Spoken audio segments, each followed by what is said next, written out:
নমস্কার বন্ধুরা, welcome to my channel football update Bangla. তো এই ভিডিওতে আমরা আলোচনা করব মোহনবাগান এবং মোহামেডান এফসির ডার্বি ম্যাচের প্লেইং 11 নিয়ে। তো শেষ অবধি ভিডিওটা দেখতে থাকো। আমাদের চ্যানেলে প্রথমবার এসে থাকলে চ্যানেলটি সাবস্ক্রাইব করো, তার পাশে থাকা বেল আইকনটি অন করে দিও।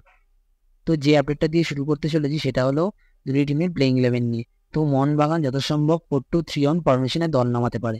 গোলকিপারে বিশাল কায়েত, 4জন ডিফেন্ডার, রাইট ব্যাকে আশিস রায়, লেফট ব্যাকে শুভাশিস বোস, 2জন সেন্টার ব্যাক আলবার্টো রড্রিগেজ এবং টম আলড্রেড বা দিব্যেন্দু বিশ্বাস, 2জন সেন্টার ডিফেন্সিভ মিডফিল্ডার আপুইয়া এবং টাংরি বা থাপা, 3জন অ্যাটাকিং মিডফিল্ডার, রাইট মিডফিল্ডে লিস্টন কোলাসো, লেফট মিডফিল্ডে গ্রেগ স্টুয়ার্ট এবং সেন্টার অ্যাটাকিং মিডফিল্ডে ডিমিট্রি পেত্তাদস বা থাপা এবং একজন ফরওয়ার্ড জেসন কামিন্স।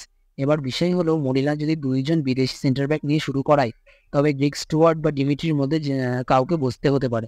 অপরদিকে মোহামেডান এফসি এর প্লেইং 11 নিয়ে আলোচনা করতে গেলে বলা যায় তারা সম্ভবত 4-2-3-1 ফরমেশনে দল নামাতে পারে। গোলকিপারে পদম ছেত্রী, 4জন ডিফেন্ডার, রাইট ব্যাকে বানলাল জুরিকা, লেফট ব্যাকে রালতে, 2জন সেন্টার ব্যাক গৌরব বোরা এবং আটজে এবং 2জন সেন্টার ডিফেন্সিভ মিডফিল্ডার অমরজিৎ কিয়াম এবং কাশিমভ, 3জন সেন্টার অ্যাটাকিং মিডফিল্ডার লালরেন সাঙ্গা, মাখান ছোটে এবং সেন্টার অ্যাটাকিং মিডফিল্ডে অ্যালেক্সিস গোমেজ এবং একজন ফরওয়ার্ড ফ্রাঙ্কা। তো এই হতে পারে দুই দলের সম্ভাব্য একাদশ। বাকি তোমাদের মতো বেস্ট প্লেইং 11 কি হতে পারে তা অবশ্যই কমেন্ট করে জানো। তো আজকের জন্য এইটুকু বন্ধুরা, ভিডিওটা ভালো লাগলে অবশ্যই লাইক করো, শেয়ার করো, আমার চ্যানেলে প্রথমবার এসে দেখলে চ্যানেলটি সাবস্ক্রাইব করো আর কমেন্ট করে জানাও ভিডিওটি কেমন লাগলো। ধন্যবাদ।